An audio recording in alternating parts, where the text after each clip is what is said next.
Hello mga kamamay.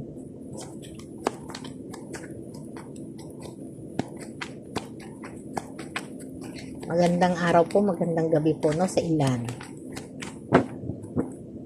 Ako na naman ang inyong tarot guide, no? Parang nababasa ko tong energy na to, ha?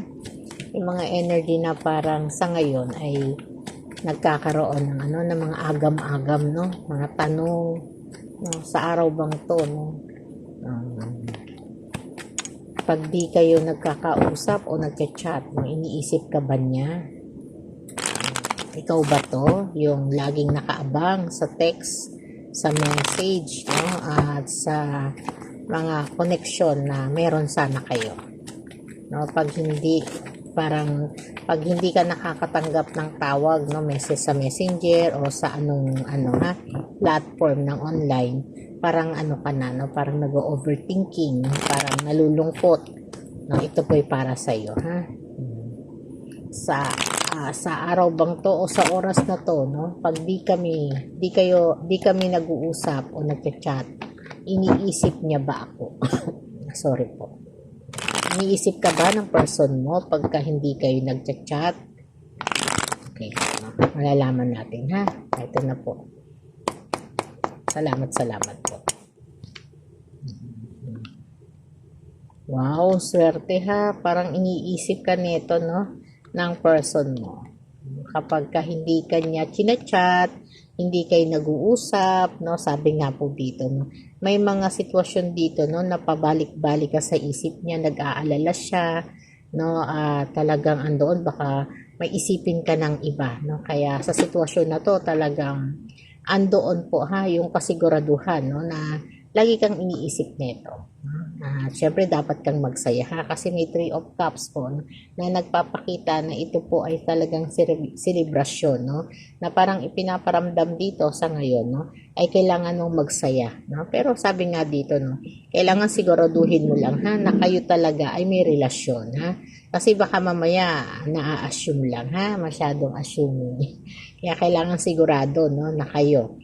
At sinasabi ng The Chariot, no, sa ngayon ay talagang may mga sitwasyon dito, no, na parang may paggalaw, no. At kung hindi pa kayo officially na kayo, na possible na may mga pagkilos, paggalaw na pagbabago dito sa person mo, ha. At pwedeng magsabi na siya sa'yo, magpahiwatig na ng emosyon, no. Pero doon sa mga may relasyon na, ha, ay talaga namang ipinapakita yung determinasyon, no, ambisyon, gustong-gusto ka nito, no.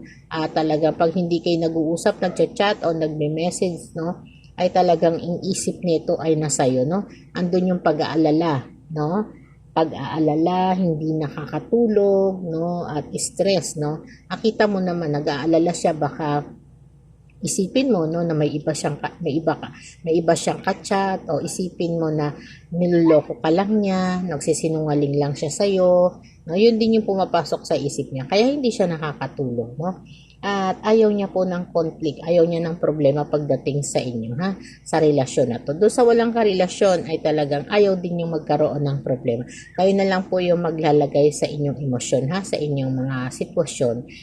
Sabi nga ng Knight of Swords, no, na talagang pangarap niya, no, pangarap niya na sana lagi kanyang i-chat, no, lagi kanyang tatawagan, pero kasi sa sobrang busy, no, may mga time na sobrang busy, pagod na, at yung iba naman nasa eskwela, no, yung iba naman ay talagang wala talagang oras, ha, para mag-chat, no, dahil sa dami po ng mga ginagawa at obligasyon, no. Ang iba naman po talaga ay wala ring kadahilanan, ha. Yung ibang nakikita natin dito, wala rin naman talagang pang-chat, no, kaya pag hindi nagkakaroon ng pagkakataong mag-chat ang person nyo, ha, magpapahinga lang, no, at magtiwala, dahil kayo lang naman din ang laman ng isip niya, no. Pero siya, pag hindi po siya nakakapag-chat sa inyo, nag-aalala po siya sa iyo, ha. Nag-aalala po sa kalagayan nyo, kung ano na yung kalagayan nyo, kung sa sitwasyon pa na yan ay talagang mayroon din kayong ibang ka-chat, no, parang parehas lang kayo ng nararamdaman, ha. At alam niya naman na hindi siya makakatawag o makaka-chat sa iyo, o doon sa isipan niya, no, lagi niyang iniisip baka meron ding iba, no.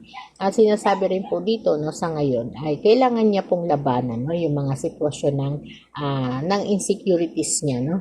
At sabi po ng The Emperor, no, pinapakita rin po dito, no, na talagang kailangan kontrolin, no, yung emosyon na para hindi kayo magkaroon ng mga tampuhan, pagtatalo, ha. Sa sitwasyon na to, no, sinasabi rin na ay yung iba naman po medyo nadidelay lang yung respond, no, kaya medyo pag na-delay, wag mag-iinit ang ulo, wag mag-iisip, ha, kasi andun lang po yung delay, no. Sinasabi ng Seven of Cups sa ngayon po, no, na talagang ang isip nito ay laging nasa iyo, ha? Lagi kang iniisip, lagi kang binibigyan, no, ng importansya sa puso at isip niya, no? Kasi sobra ka nitong mahal at nag-aalala po, no? Kaya pag hindi po nakakapag-chat yung inyong person, lagi pong laman kayo ng isipan, ha? Ibig sabihin, andoon yung pagmamahal, pag-aalala po sa inyo, ha? Okay po, marami pong salamat. Thank you po.